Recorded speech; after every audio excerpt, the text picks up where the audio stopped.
Good evening and welcome to a program devoted entirely to Lefties Losing It. And let's start with a musical flavour, and it seems that leftism destroys everything. Even the biggest superstars like Beyonce and Katy Perry have become figures of ridicule in 2025. Let's start with Katy, who, fresh from pretending to be an astronaut, is now being mocked for her cringe performance in her latest concert tour.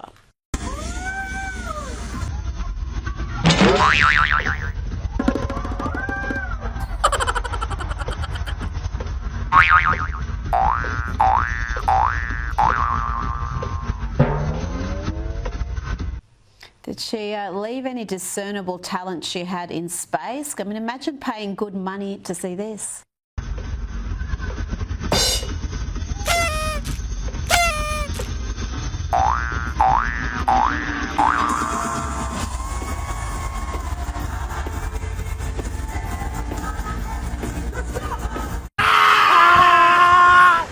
Now, she never had much of a voice, but if that's how she dances nowadays, I think we can give the concert a miss. You can't auto-tune whatever that was. Now, I do wonder, where did it all go so wrong for Katy? Perhaps it was on election eve last November when she posted this. Hi guys, I'm with one of my favorite senators. This is Kamala Harris. She's gonna be, well, yeah. Perhaps it all went pear-shaped when she posted this on election day. It's her and Orlando Bloom chumming it up with Kamala and Doug.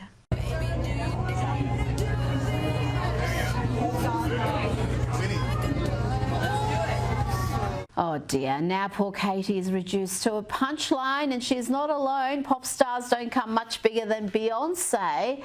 But then she went all Kamala on us. Remember that woeful speech she gave at a Kamala rally when people thought she was going to perform? They thought they were going to get a free concert. Instead, they heard Beyonce mention a bunch of suburbs in Texas. Texans and Houstonians from 3rd Ward, River Oaks, Sugarland, 5th Ward, A-Leaf, Memorial, Southwest Side, North Side, all the way down to Most City. And now no one wants to go to her concerts. Daily Mail's headline reads, Beyonce mercilessly mocked as tickets for flop Cowboy Carter tour reached the same price as a McDonald's meal. Yes, she's slashed ticket prices by more than 70% and still having trouble moving them. Now, to round up our little musical interlude, let's check in with these charmers. I played this clip for you when it happened. Here is Kneecap at Coachella singing Maggie is in a Box, a song about the late, great Margaret Thatcher.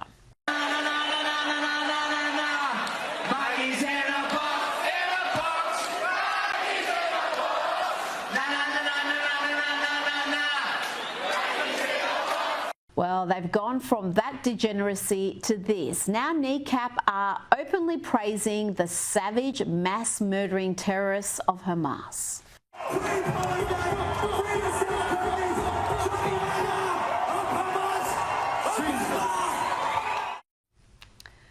Oh yes, you heard right. They just praise Hezbollah and Hamas. And they have the simpletons at a music festival cheering for the type of people who slaughtered youngsters just like them at the Nova Music Festival. The Palestinians have nowhere to go. It's their fucking home, and they're bombing them from the skies. If you're not calling it a genocide, what the fuck are you calling it?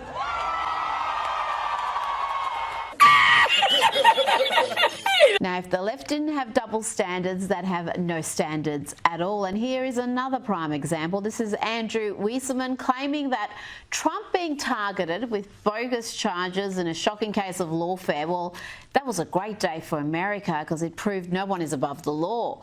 But when an activist judge breaks real laws, well, their arrest is a violation. He is being treated no better or worse than anyone else. This is not selective prosecution, that this is not somebody who's singled out, that he is being treated just like anyone else. That is what it means to have a rule of law. That is what the Justice Department is really signaling and messaging here, is that everyone will be treated, as Merrick Garland has said, as equally in this country. This is really a great day for America. So there has been a violation here that we know for sure, and it is not the judge. Exactly. You don't do it. Even if you thought that there was a ground for doing this, the judgment call that you thought that this is the case to bring, it tells you everything. There is no adult in the room who would have said, "Are you kidding me? Why would you possibly do this?" And the answer is because we want to send a signal to the judiciary, and that's what you shouldn't be doing. And isn't it funny how the notion that nobody is above the law disappears when leftist activist judges break laws? And these are real laws, not trumped-up charges used to stop a political candidate from winning office. Remember when Russian collusion hoaxer Rachel Maddow was all about no individual being above the law? Wonder what's changed. Nobody's above the law. We only have one system of law for everyone. Nothing about being an elected official gives you a license to commit crimes or a license to get away with it if you do. Why step up politically and defend a judge or a prosecutor? That's supposed to be a non-political part of our system. It's not like we didn't know it was going to be terrible. And it is terrible. He really did have a judge arrested today. Arresting a judge today. Are you kidding me?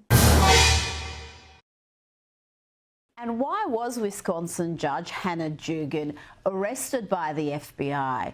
Now, this is the part of the story that Rachel Maddow failed to tell her audience. Let's hear from Attorney General Pam Bondi. This guy was in court being prosecuted by a state prosecutor for domestic violence battery. He had beat up two people, a guy and a girl, hit the guy 30 times, knocked him to the ground, choked him, beat up a woman so badly they both had to go to the hospital. And John, it's so rare for victims to want to cooperate. They wanted to cooperate. They were sitting in the courtroom with the state prosecutor.